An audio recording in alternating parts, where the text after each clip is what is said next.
mga water, huwag nyo ipalapit sa mga tuwan, mabasa yan. Okay, so, let's talk about total depravity.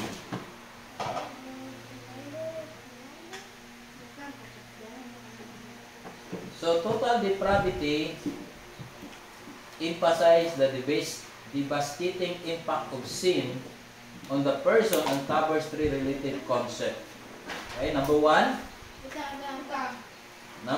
is the pollution and corruption of all aspects of a person. This is the pollution and corruption. Sin. Yes, sin. Corruption, C-O-R-R-U-P-T-I-O-N.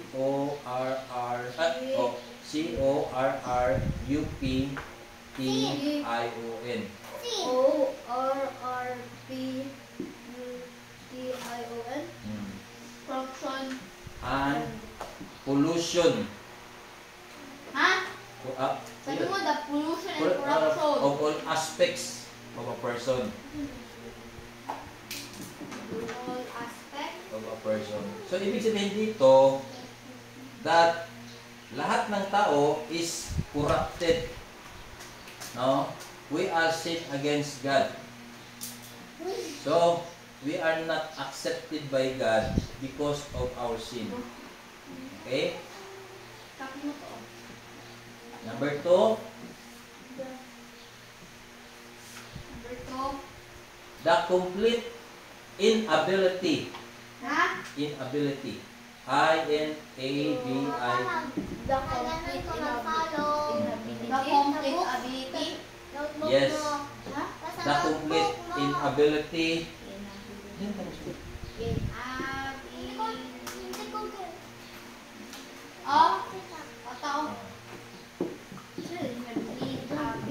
Inability of a person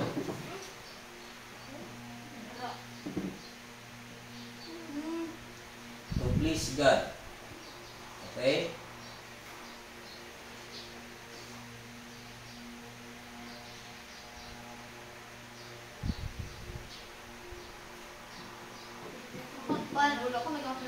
Okay? Number three, universality that all are conceived and born as sinners. Oh? Wag lang. Ay, sabi ko lang. All born as sinners. Born as sinners. All born As sinners. as sinners. Yes. Magparo ko dara. Five lahat or three? Three lang. Ito pa, the pollution and corruption and all aspects of people, the complete inability to please God, all born Yes. as sinners. Ito na lang, Caleb po. Isulat mo, Caleb.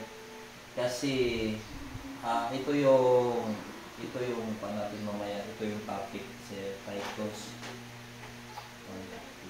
Follow mo to sa Caleb, ha? Kasi mamaya basahin mo to.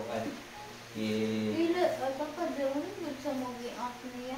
Ngayon, doon ako nakita sa program nila. Magbasa si Caleb.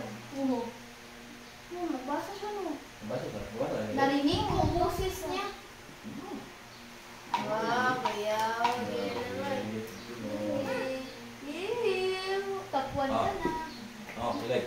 Anong verse? So ito kopyahin mo, ha. To the pure, gano'n. Oh, yan yung may kulay, yan. Oh, hanggang dito, yan hanggang dyan lang. Ito lang sulat mo. Okay? Sige.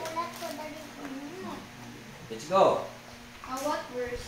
So, sige lang. Mamaya. So, number one, the pollution and the corruption of all aspects of a person. So, when a person sin against God, di ba alam naman natin, saan nagsimula yung sins? Nagsimula, sa heart ni Lucifer, kay Satan, and then he tempted who? The next? Adam and Eve. So, after Adam and Eve committed sin, so all mankind sinned against God. Okay? So, ngayon, baka magtanong kayo, so hindi pala namin kasalanan na may kasalanan tayo dahil ang may kasalanan si Adam and Eve, di ba? Pero God. Sila man, kaya man ang nagawa ng sin. Yes. Hindi mo diya ang sin. Yes, because Jesus Christ died on the cross for us to save us sinners. That's why we don't have any excuse in the day of judgment. Okay? Number 1, the pollution and corruption of aspects of a person. So, ang person spiritually is, ano yun? Dead. Patay. Spiritually. He is separated from God because of sin. Kung wala ka kay Christ, kung mayroon ka na kay Christ, you are born again. Oo, yan, sulat mo. Yun yung ibig sabihin ng born again. That we are being raised, we are being regenerate by the power of the Holy Spirit. That's why we are being born again by the power of God. Number 2, the complete inability of a person to please God. So, Wala ako tanong sa space tapos sa baba wala. Yung Hindi lang, wala mo nang mag-question, sabihin ko lang kung mag-question na kasi hindi ako makakuan.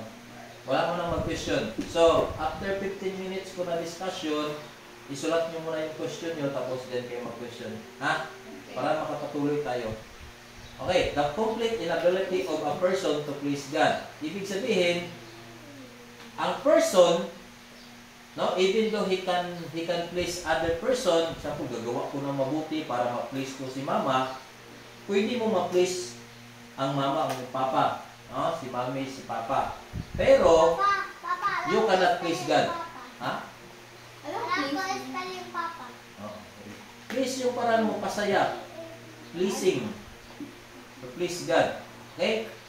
Di ba, minsan, may mga, di ba, yung mga bata pa kayo, di ba, gagawa kayo ng dapat, yung mga mabuti, yung mga dapat, taas yung score ko sa school para ma-please ko si mami. Di ba, may mga anak na gano'n? Gusto na. So, of course, we are happy dahil that is your desire, pero ayaw namin na you will grow such kind of thinking na kailangan nyo kaming i-please. Ang importante is that we must please God.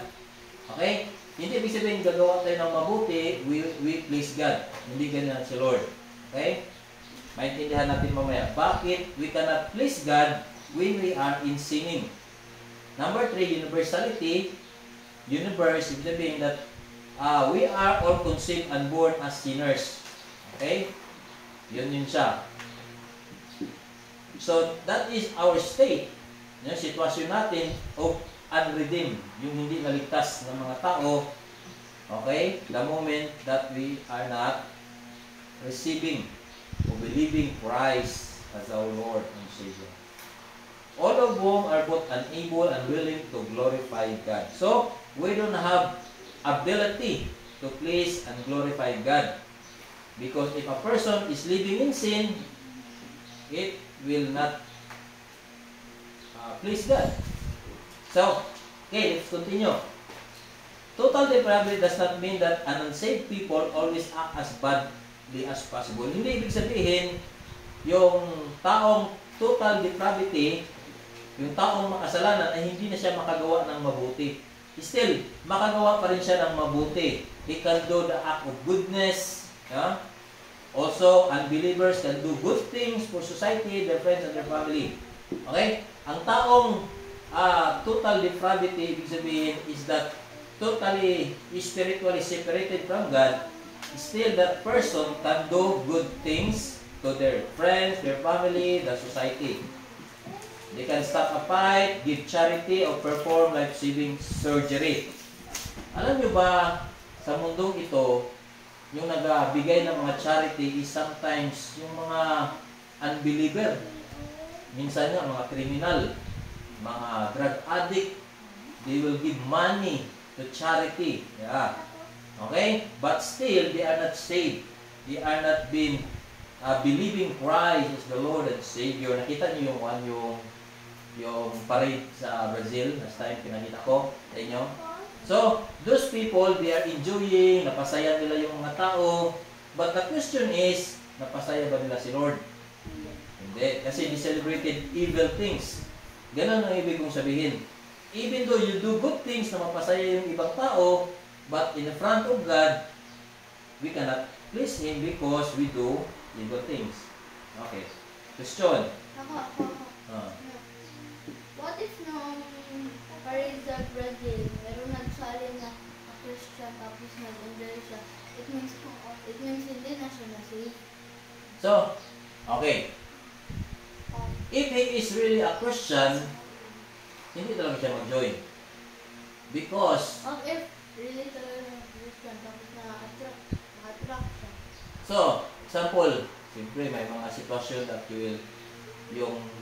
may moment talaga na naging Christian talaga siya, naging seryoso, tapos bumalik siya sa kasalanan. Okay?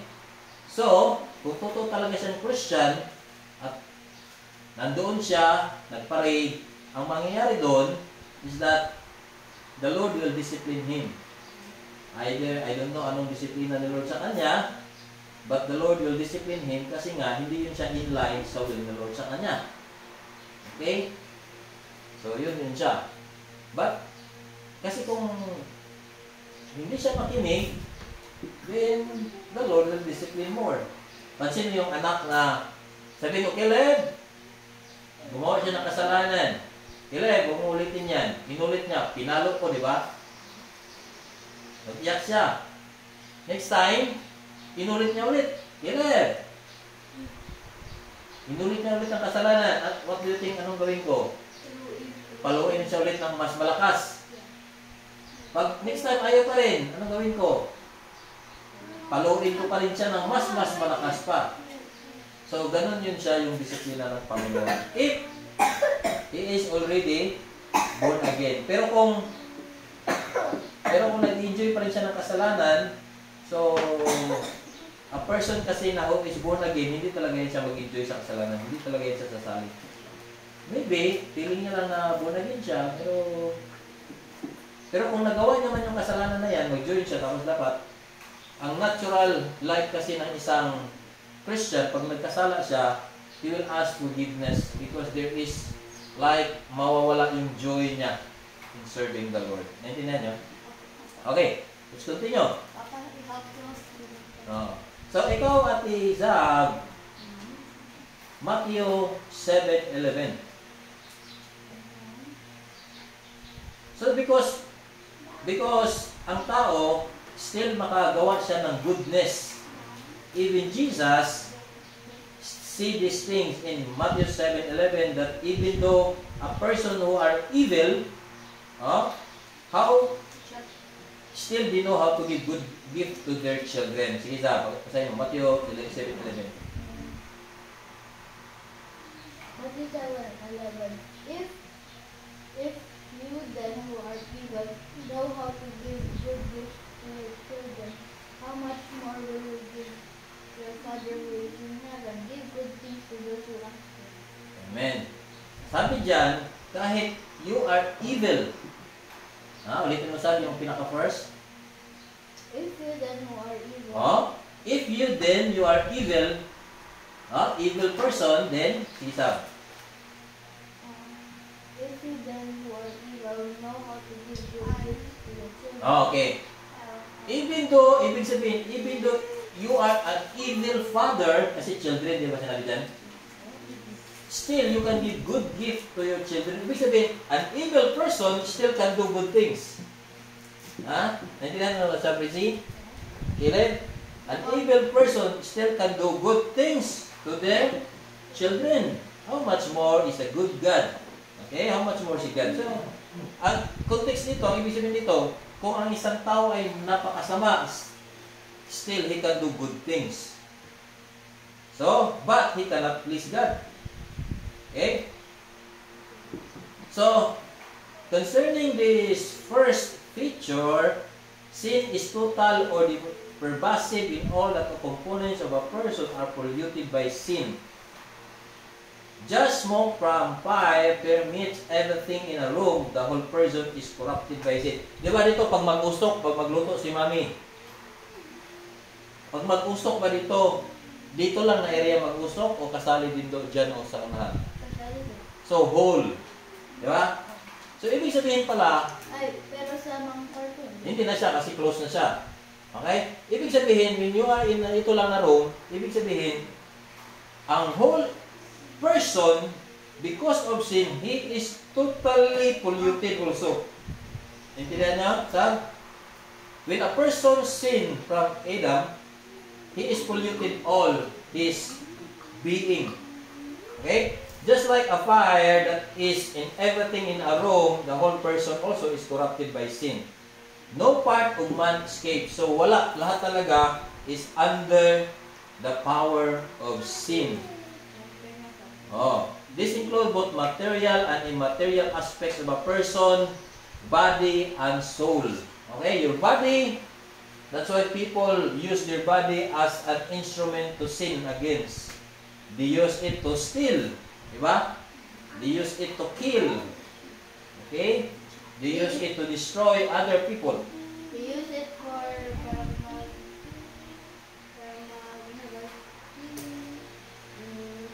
stopping people stopping people to get to know God. Huh? Stopping people. Oh, stopping people to get to know God. So, kaya Ate Lizzie is Titus 1:17, says of Ephesians 4:17. Ay, kay Caleb sa... Wala pa. Ay, sige, sige. Ikaw rin sa Titus 1:17. Titus 1:15.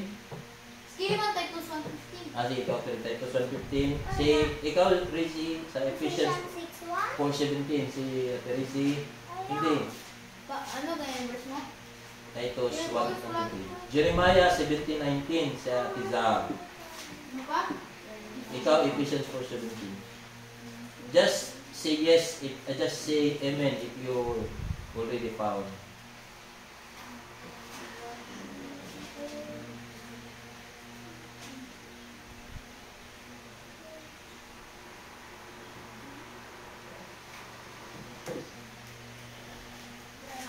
Ano na ganyan sa akin ka?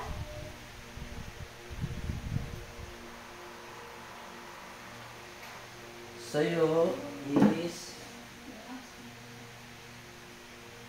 Ephesians, Amen. Jeremiah Amen. 79. Amen. Amen. Okay, wait, Tracy. Kilab. Ay, wala ka dyan. Okay.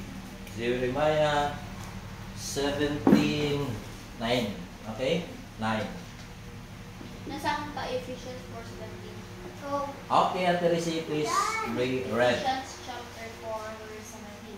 Now this I say and testify in the Lord that you must no longer walk as the Gentiles do in the futility of your mind. Futility of their minds. So, we'll find another word of futility in Ephesians 4:17. Anong Ephesians?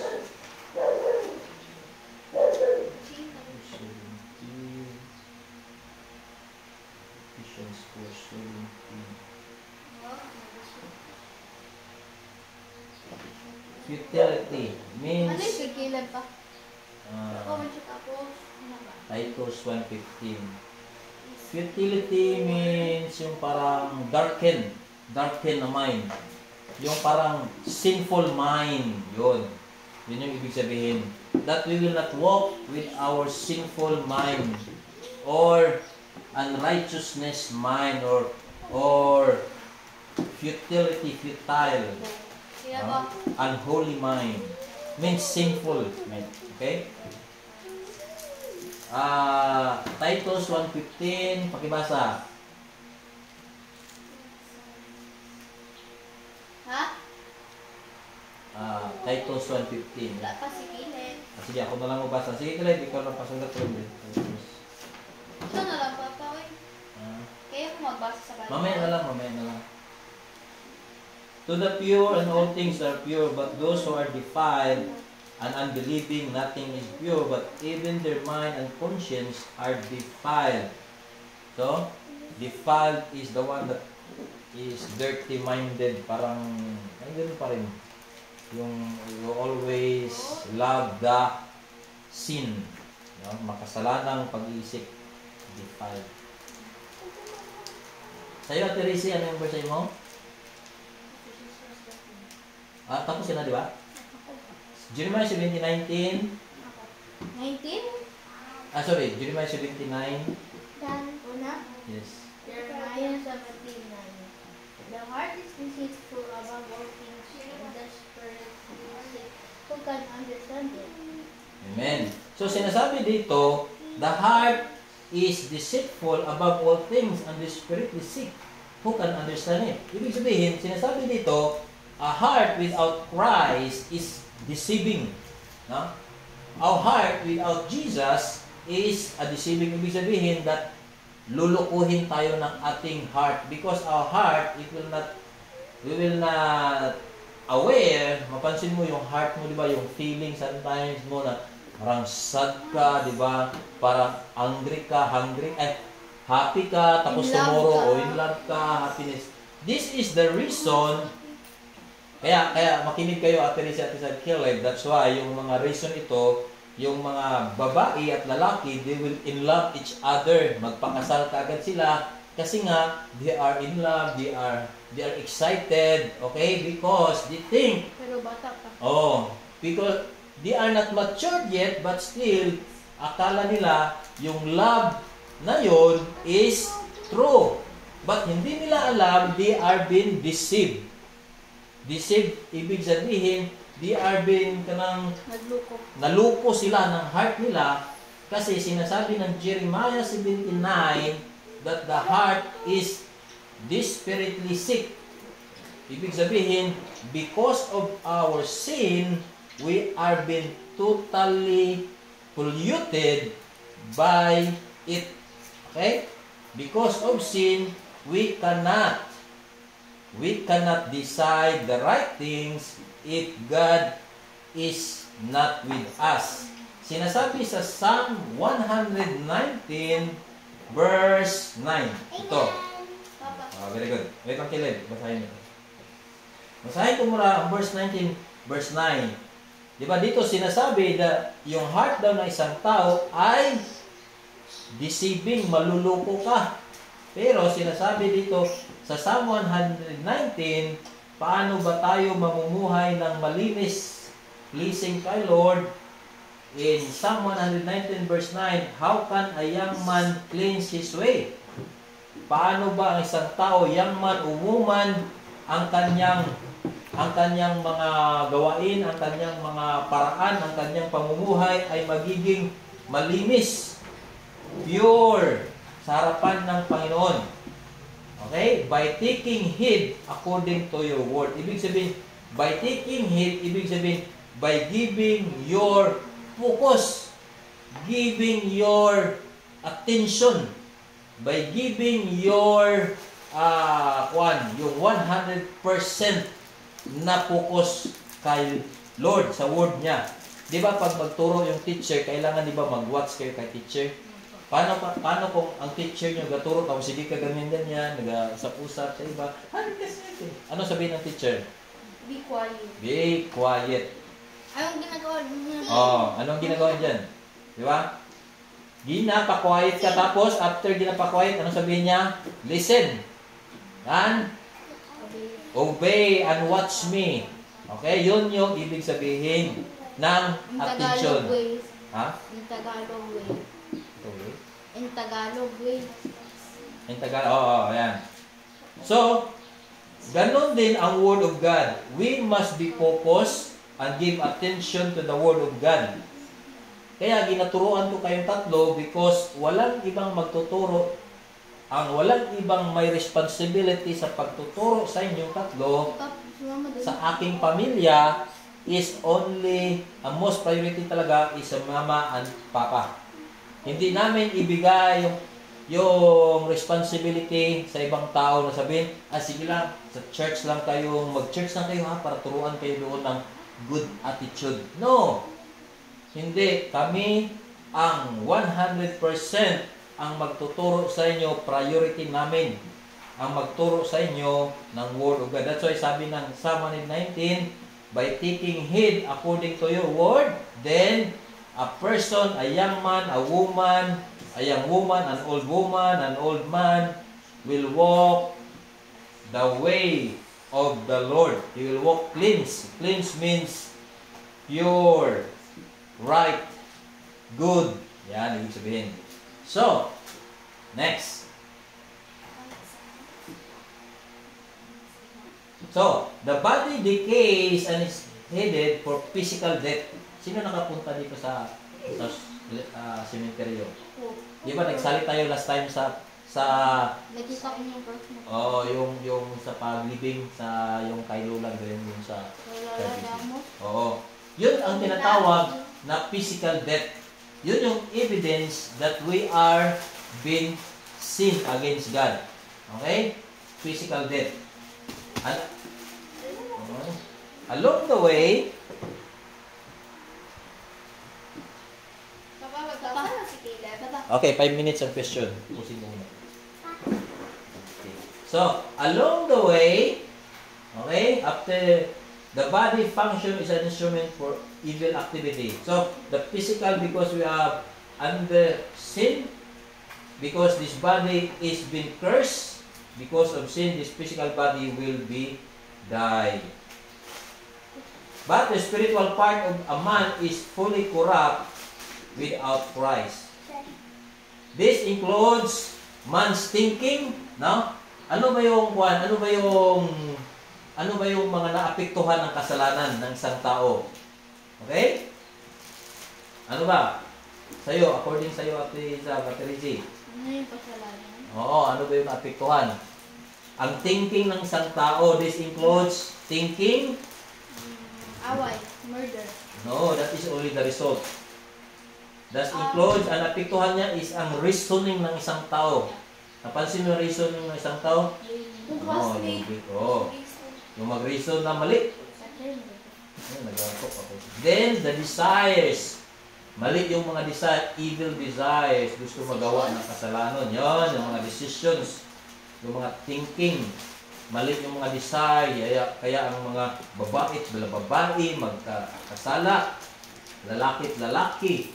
Nag-commit ng sexual sin without yung wala pa kay Lord, hindi pa nagkasal, nagsama na. Okay? Nag-commit sila ng sexual sin. Yun yung ibig sabihin ng desires, maling desire. Kasi ang sexual sin, ang sexual intimacy ay kailangan after marriage, hindi siya before marriage. Okay? Yung affections, yan, yung babae, in love din ako sa crush ko, gano'n, magpakasal na tayo, in love with you, yan, mag-commit na tayo ng sexual intimacy kahit hindi pa tayo kasal. Then, ha? Sexual means magsama na sila sa isang kwarto, ang babae at lalaki, kahit hindi pa sila kasal. Yun yung ibig sabihin ng sexual intimacy na mali.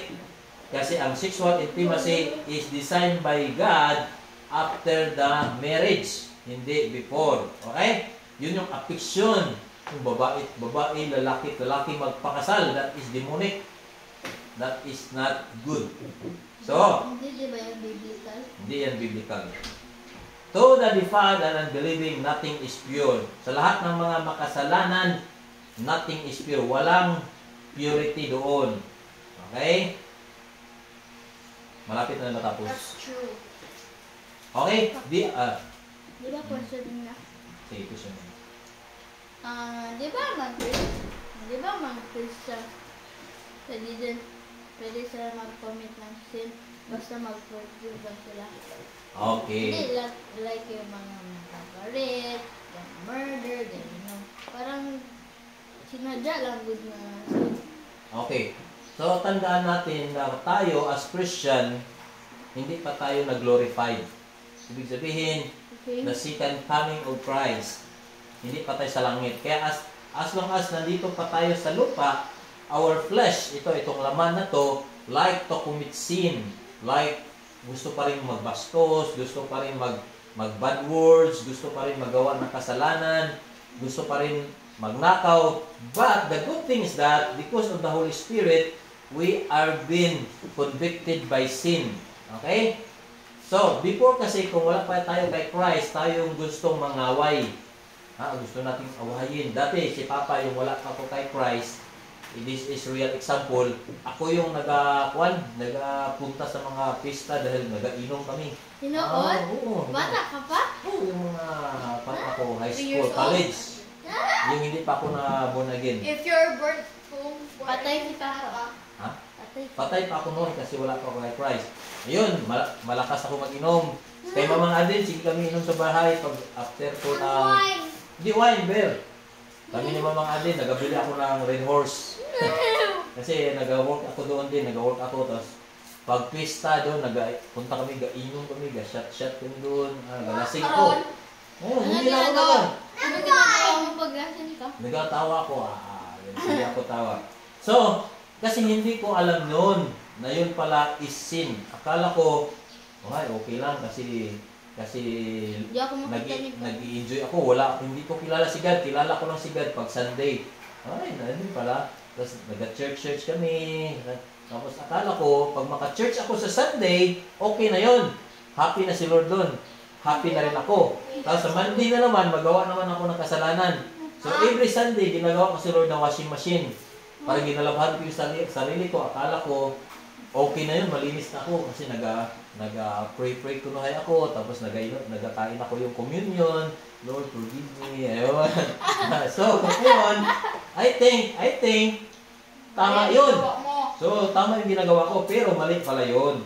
Kasi hindi yung biblical. Kailangan pala everyday, kailangan kong sumunod kay Lord. Hindi lang yun every Sunday. Papa, ang dami ng kanal. Ngayon.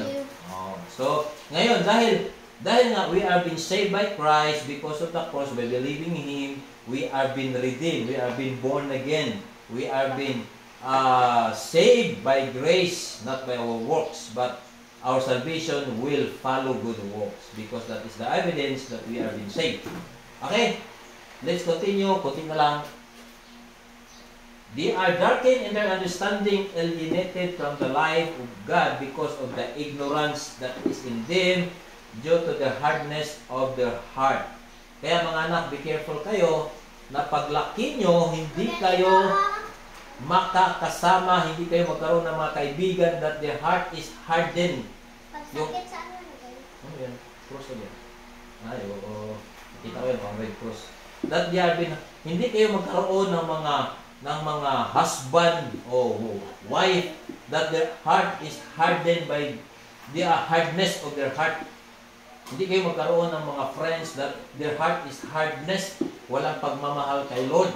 Walang pakialam kay Lord. Kundi you will seek friendship. You will seek good people. Hindi lang good but godly people that their hearts also will long for God. For example, sa classmate nyo, walang person doon na nag-seek kay Lord but all of their hearts are hardened. Palayo kayo. Much better that you are only alone with God than to have many friends without loving God. Ha? Papa, mas mabuti pa pag-usapan mo lang si God, hindi ang mga kaibigan. Oh, much better that you talk about God. You share them about God. O hindi, pag ayaw nilang maniwala kay God, ayaw nilang lumapit, stay away from them. Okay? Huwag kang lalapit sa nila because their thinking and their heart are foolish and darkened because of the sin. Bible said, don't join with them. Because God said, separate yourself, O sinner, from God, from sin. Aminin God ng hardness of heart, persistent refusal to believe in God or respond to the gospel. Exodus chapter 7. That's good, very good. Dr. Easy at Izam, you study. Refusal, ibig sabihin, harden. Ang harden kasi hindi lang yan sa isang bisis. Pwede sabihin ko, Ate Rizzy, hindi pa rin siya makinig. Ate Rizzy, What? 10 times na lang, ayaw pa rin. That means he is already hardened. Huwag ganun, continuous refusal, yun yung ibig sabihin. Thank you, Ate Izam. According to John Calvin, rightly stated, we are so entirely controlled by the power of sin. Ibig sabihin, bantay kaya kayong anak, bantay kayo sa TV, bantay kayo kay Darman, bantay kayo kay Mr. Beast, bantay kayo kay YouTube. Because pag hindi nyo yan mapansin, You are be controlled by sin, the power of sin. You love to do sin. Okay, that will control your whole mind, your whole heart, and all our actions are under its influence. Okay?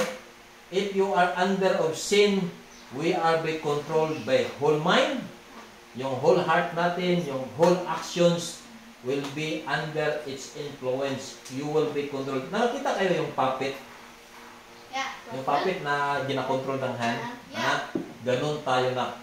If we are under the control of sin, we are controlled like puppet. Sabi niya, mag-bad words ka, mag-lie ka, mag-steal ka, don't obey your parents, don't obey like this.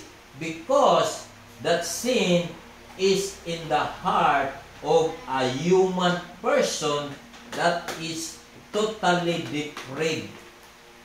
Okay? So next, second, sin is a total in that a man is incapable of pleasing God on his own. Because of sin, we are not able to please God. Even though we can please other people, we can please our parents, we can please our teacher, but if we have sin, even though we please God, we please person, mommy, papa, teacher, but we cannot please God. In Romans chapter 8, 7 to 8, sa'yo Ate Zab, kilip, sticket siya. Listen. Kasi nagatok ako ng importanteng maroon. Ikaw Ate si John 15:5. Tapusin ko na lang to bago tayo. Matthew 15. John 15:5 sa'yo Ate at Zab. Romans 8, 7 to 8. Memorize na niya ang mga Very good. Very good. Romans 8, 7 to 8. Sinasabi dito, a person that he is live under sin. Sin. Romans 8, 7 to 8. Romans 8, 7 to 8. 8, 7, 8.